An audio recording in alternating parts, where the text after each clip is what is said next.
রাজ্যে শীত না পড়ার জন্য দায়ী তৃণমূল। শুক্রবার দুপুরে নিজের শহর কাছেতে দাঁড়িয়ে এমনই অভিযোগ করলেন রাজ্যের বিরোধী দলনেতা শুভেন্দু অধিকারী।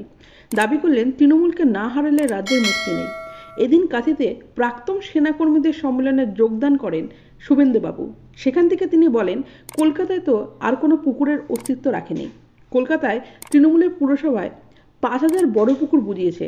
এই যে ডিসেম্বর মাসে আজকে দাঁড়িয়ে আছেন, শীত লাগছে, আমার তো গরম লাগছে, এর জন্য দায়ী তৃণমূল। সব পুকুর বন্ধ করে গাছ পর্যন্ত লোপাট করে দিয়েছে। ফলে যা হওয়ার তাই হচ্ছে, প্রকৃতি মা তার খেলা খেলছেন।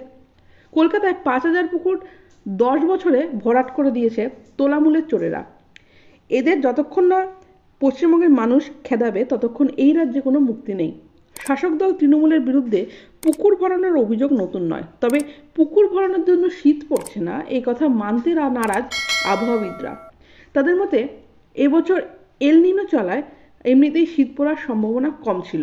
তার উপর বৃহস্পতিবার থেকে আরব সাগরের উপর তৈরি নিম্নচাপের জেরে আর্দ্র বাতাস গোটা ভারত ভূখণ্ডের ওপর দিয়ে বয়ে যাচ্ছে, যার জেরে সব জায়গাতেই সর্বনিম্ন তাপমাত্রা বৃদ্ধি পেয়েছে। এর সঙ্গে পুকুর ভরাটের প্রত্যক্ষ যোগাযোগ নেই।